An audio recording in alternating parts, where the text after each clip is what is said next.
Имэт хуураагаас илүү өнгөлсөн чиглэг уруулан дуртай бүсгүйчүүдтэй өдөр тутамд яг тохирох 5 өнгөний сонголттой бомбойлгогчтой, чигшүүлэгчтэй уруулан өнгөлөгч хэрглэж үзүүлээ. Нэг нэмэр нь болохоор ямар ч өнгөгүй.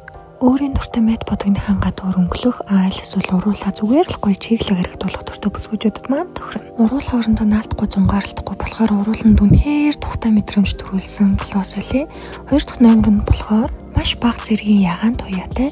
Тэгээд дээрээс нь нэмэлт саата бодог байлээ. Бага зэргийн туяа өгөөд гэлцүүлэг бомбойлгоод надад хамгийн их таалагдсан бодогны маань нэг. Харин 3 дахь номер нь болохоор ягаан өнгөтэй. Тэгээд бас дотроо саатай өмнө нь би хэрэглээ дууссан гэдгийг бас харуулж юм. Босоохгүй ч юм уу уруулахтаад ямар ч юм өгцсөн өнгөтэй хахад амар болж чаддаг уруулын өнгөлөгч байгаа. Энэ болохоор энэ өнгө нь цаанаасаа л нэг юм маягтай болгоод байдаг.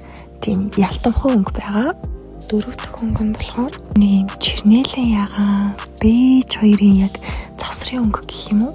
Хэрвээ би өнөөдөр нүднийхэн бодолтыг хацар өнгөлөгчнийхэн бодолтыг яг энэ уруулан өнгөлөгчтэй тохируулаад хийж гисэн байсан бол энэ бол надад хамгийн их таалагдсан өнгө байсан. Бас дутуу өнөлд болохгүй өнгөлөгч хэрний бүр яг өнгөөрөө гард юм байл шүү. За сүүлийн 5 дахь номер нь болохоор бор өнгөтэй. Миний нүдний бодолд хавцсны өнгөтэй тохироод ч тэрүү надад бүр хамгийн их таалагдсан өнгөнөөс бүр number 1 гэж юм. Уруулан өнгөлөөгээд нэг тийм цуцаан мэдрэмж өгөхгүй үнэхээр гоё бодгооч юу. Баярлаа.